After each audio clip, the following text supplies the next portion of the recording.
Most mondja. Én vagyok Hanna, és most ezt a csúnya babát ki fogom festeni. Kezdjük a szájjal. Ez egy nagyon szuper szájfény. A felső részét is kend be kérlek, Hanna. Oké.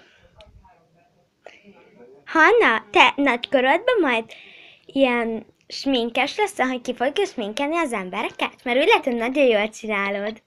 Igen. És várod?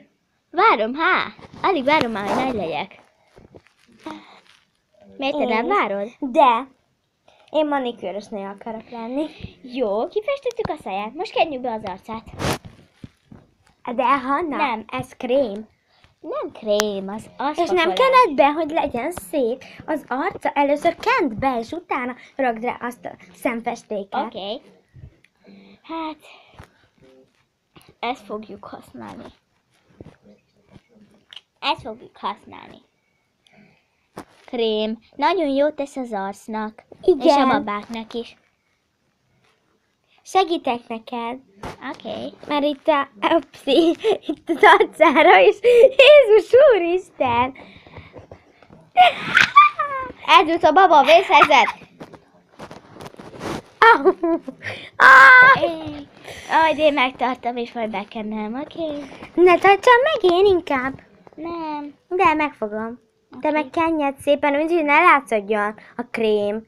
Nem látszik, az nézd már meg. De látszik! De hogy látszik? Csak a szájára ne kend rá. Nem kentem. Jó.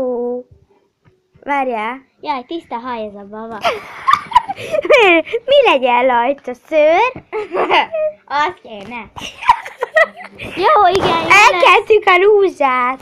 Nem igaz. De. Na igen, és most megcsináljuk. Most megcsináljuk ezzel a körömlakkal. A szemét. Mindjárt mutatom. A szemét. Arra milyen a neve? Annak a körömlaknak. Szép baba lesz. Ó. Lássuk. Szép legyen ám. Szép lesz. Mert ez az én babám. Az biztos, tudom.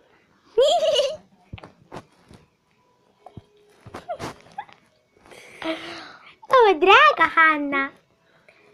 Mind a ketten Hannánk vagyunk, az a jó? Aha. Hát A mi hajó, az? tesó! Nézzek, hogy kisebb, most meg nagyobb.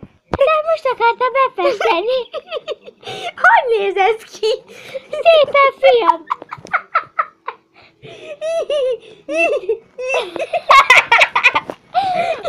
Várjatok, mert még kell egy kis piros is.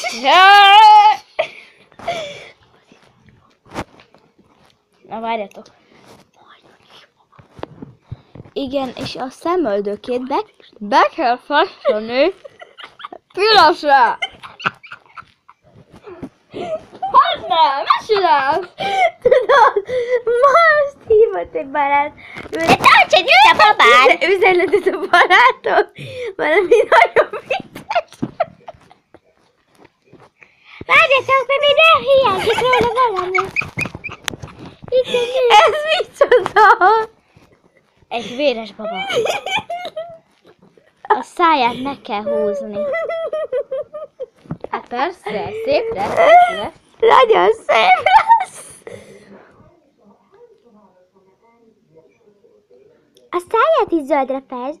Oké. Szép, nem?